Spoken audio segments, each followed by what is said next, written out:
Assalamualaikum warahmatullahi wabarakatuh. Sebelumnya, perkenalkan nama saya Dea Mustika dengan NPM 10121017 bersama rekan saya Vina Jaskia Nurul, NPM 10121032. Kami di sini akan membuat sebuah video untuk memenuhi tugas UTS mata kuliah Manajemen Keuangan dengan dosen pengampu Ibu Ida Jalila Fitria, SEMM. Video tersebut berisikan mengenai analisis rasio keuangan. Selamat menyaksikan.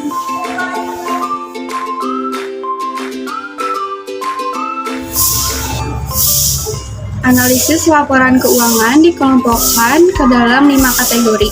Yang pertama, rasio likuiditas. Rasio ini memberikan gambaran kemampuan perusahaan untuk membayar hutang yang jatuh tempo dalam 1 tahun. Rasio likuiditas terbagi menjadi 2. Yang pertama, rasio lancar. Rumus rasio lancar adalah aset lancar dibagi liabilitas lancar. Rata-rata industrinya 4,3 kali.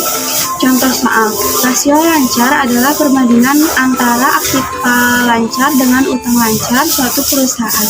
Sebagai contoh, jika aktiva lancar perusahaan WXY adalah 50 juta, sedangkan utang lancarnya 40 juta, maka rasio lancarnya adalah 50 juta dibagi 40 juta sama dengan 1,25.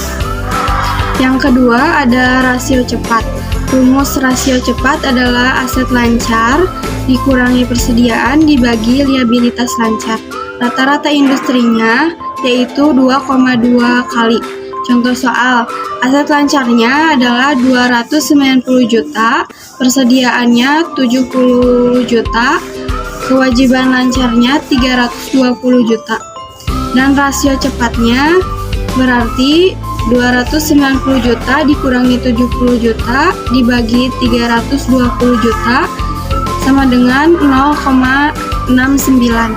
Kedua, ada rasio manajemen aset. Rasio ini memberikan gambaran terkait seberapa efisien perusahaan dalam menggunakan asetnya. Rasio manajemen aset terbagi menjadi 4, yaitu yang pertama, rasio perputaran persediaan. Rumusnya adalah penjualan dibagi persediaan awal. Rata-rata industrinya yaitu 10,9 kali. Dan selanjutnya contoh soal. Diketahui penjualannya 100 juta, persediaan 300 juta. Jadi rasio perputaran persediaannya 100 juta dibagi 300 yaitu 0,3 kali.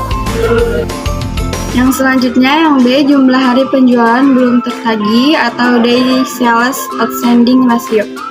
Rumusnya adalah piutang dibagi rata-rata penjualan per hari. Rata-rata industrinya adalah 36 hari. Contoh soal, jika PT ABC memiliki pendapatan tahunan sebesar 1 juta dan memiliki piutang usaha sebesar 60.000, maka perhitungan DSO tahunannya adalah 365 hari dibagi 1 juta dibagi 60.000, hasilnya 21,8 dibulatkan jadi 22 hari. Yang C, rasio perputaran aset tetap dengan rumusnya penjualan dibagi aset tetap neto dan rata-rata industrinya 2,8 kali. Contoh soal, diketahui penjualannya Rp11.100 dengan aset tetap neto yang Rp5.100. Jadi, 11.100 dibagi 5.100 sama dengan 2,176, lalu dibulatkan menjadi 2,2. Rasio perputaran aset total. Rumusnya yaitu penjualan dibagi total aset, dan rata-rata industrinya adalah 1,8 kali. Contoh soalnya yaitu penjualan 11.100 dengan total aset 8.000. Jadi 11.100 dibagi 8.000 sama dengan 1,3 dan dibulatkan menjadi 1,4. Yang ketiga ada rasio manajemen utang. Rasio manajemen utang memberikan gambaran terkait cara perusahaan mendanai asetnya serta kemampuan perusahaan untuk membayar kembali utang jangka panjang. Rasio manajemen utang terbagi menjadi 2. Yang pertama yaitu total utang terhadap total modal. Rumusnya yaitu total utang dibagi total modal dikali 100%. Dan rata-rata industrinya yaitu 38,4%. Contoh soalnya yaitu diketahui total utang suatu perusahaan pada tahun 2020 adalah 8.205.513 dan total modalnya adalah 15.635.739. Maka hitunglah rasio total utang terhadap modalnya. Yang pertama, 8.205.513 dibagi 15.635.739 dikali 100% sama dengan 0,52 dikali 100%, hasilnya 52%. Dilihat dari data tersebut, perusahaan dinilai kurang baik dikarenakan rasio perusahaan 52%, yaitu melebihi rata-rata rasio 38,4%. Semakin besar total utang, maka semakin besar juga total bunga yang harus dibayarkan.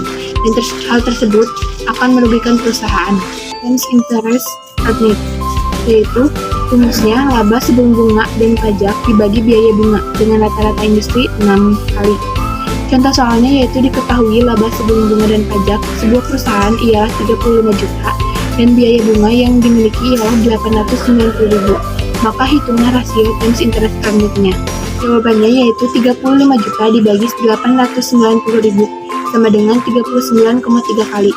Dari data tersebut dapat disimpulkan bahwa perusahaan dinilai efisien dalam mengelola bunga utangnya dikarenakan rasio perusahaan senilai 39,3, yaitu melebihi rata-ratanya yaitu 6 kali. Sehingga semakin tinggi nilai rasio menunjukkan kemampuan hasil operasional perusahaan untuk menutupi bunga adalah tinggi.